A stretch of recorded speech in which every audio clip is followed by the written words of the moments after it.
Hey there, it's Chris, and today I want to kind of cover one of those topics kind of wanted to cover for a while now, but it didn't quite fit into that previous training schedule I had going into like this race here, the Vernon Ultra that just came up, and that is when might it be appropriate to sign up for an open category race versus when might it be more appropriate to do an age group one or a competitive race, because I don't go on the social media stuff super often, but I might go on Reddit like maybe once every couple months or so, every like 3 months or so, or kind of before a race, just kind of get an idea of what's the topic of the day kind of is.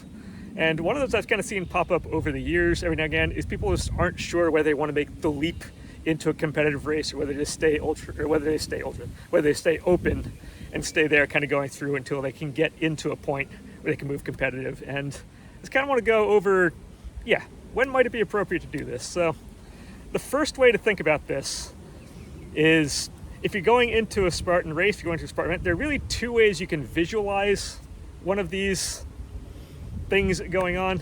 Is you can look at it either as an event, or you can look at it either as a race.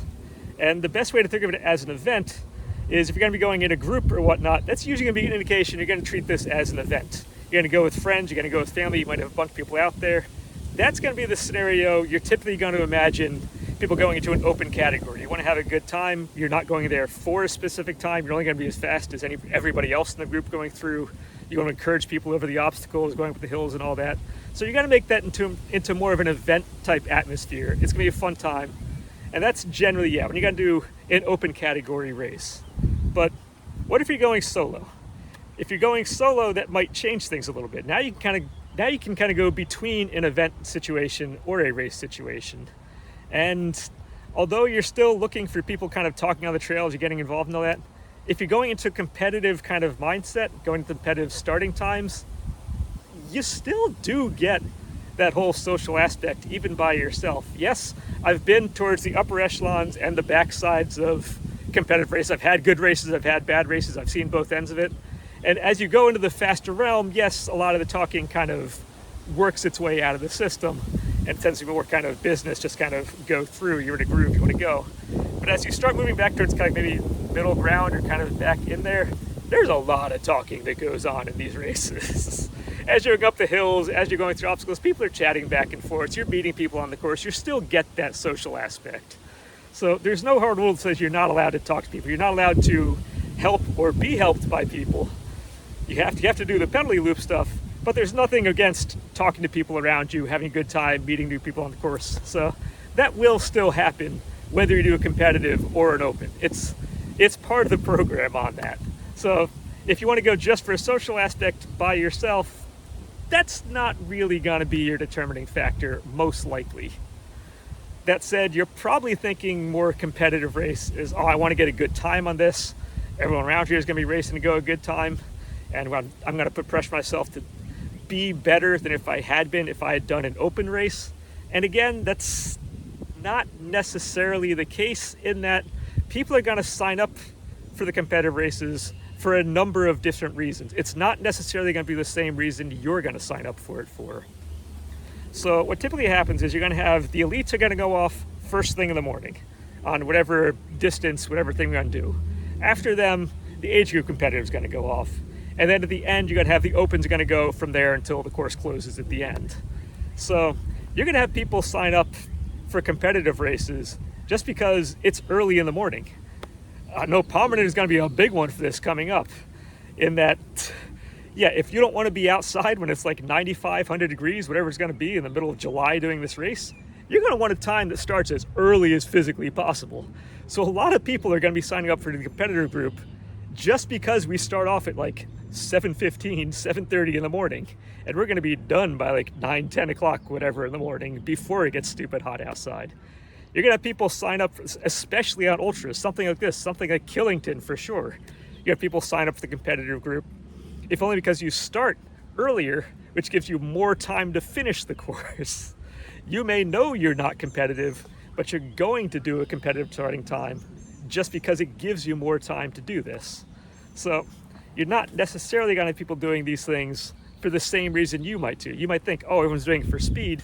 That's not necessarily the case. Instead, if you're one of those who wants to go out for speed but isn't sure if you're going to be going fast enough to get through, I've seen people on there post, "Oh, I'm not going to do an ultra. I'm not going to do a competitive like age group race until I know I can finish the top like half of the group." It's like that's going to be my cutoff time. I'm going to train until I get to that point. And frankly, the way statistics work, it's kind of funny this way. Half the people out here are going to finish below average. It's how stats work. So yes, it's nice to get in that range, but not. You're going to have good races. You're going to have bad races. Again, that's not necessarily going to be the cutoff. I think you can do it as your own personal goal, but again, it's not a hard cutoff reason to do one versus the other. Instead, I think in my mind, when I go, I will typically do competitive ones throughout. I don't have friends, family who do this. Everyone around me has their own different interests, which is great because when stuff happens, I have somebody else to turn to for something. But we all have our own interests. I know that. So I always go solo. And for me, signing up for competitive one is usually what I plan on putting into a race, not necessarily what I want to get out of the race. I may have a good time. I may have a terrible time. Again, we have Palmerton coming up soon. I've done that one number of times. My very first race at Palmerton, I ran a 3:40 time. A couple years later, I came back. I got that down to a 2:15. Both were in the competitive group. And you know what?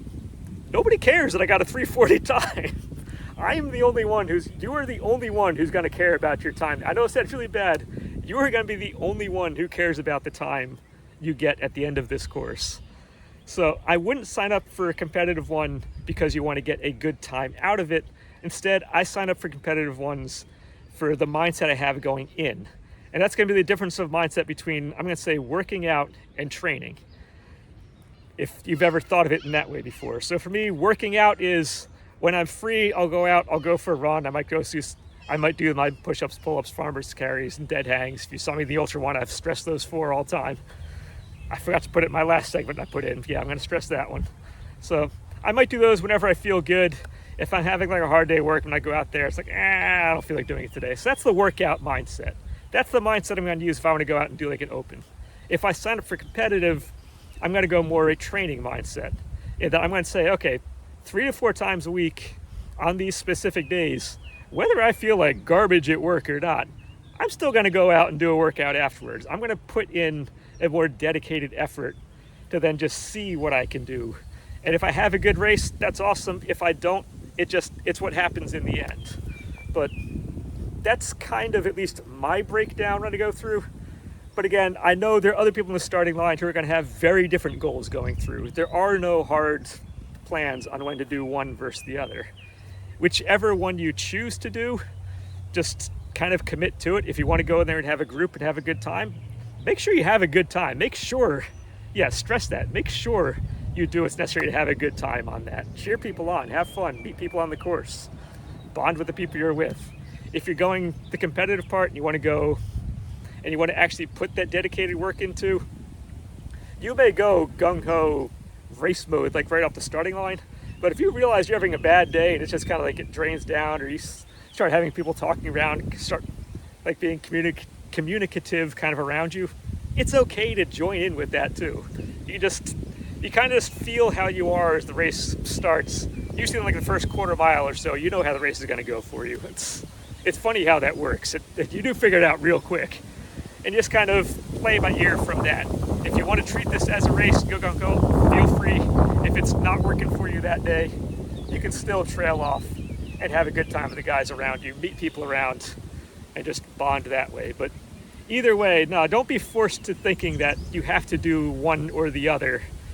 And you need to put in a certain amount of work. You need to have a certain mindset going in. It's not necessarily the case. It's entirely up to you which to do. It's just whichever one you have, just go with it and have a good time either way. And who knows, maybe come Palmerton. I am going competitive on Palmerton again. Like I said, I have huge heat trouble, so I'm getting as early as I can on that one. Whether I'm competitive or not, I'm starting as early as possible because I get myself in a lot of trouble. I was just outside this past week, 100-degree weather, up on a roof for a couple hours earlier. I don't want to do that in my racing environment, so it's going to be. So maybe I'll see you there in the morning. Maybe I won't, but that's going to put it that. Like I said, it's maybe just a couple different ways of thinking about it you may not have before. and hope it helps. And yeah, not sure what's coming up next. I'm hoping come Wednesday this week, I'm probably gonna have a special presentation coming up on the fitness side of things. That will be my 100th, or not my 100th thing, that will be my 1-year anniversary of uploading things on YouTube. And I'm thinking of putting something out there for that. So check it out on Wednesday. You might be interested. But yeah, until then, and until next time, enjoy.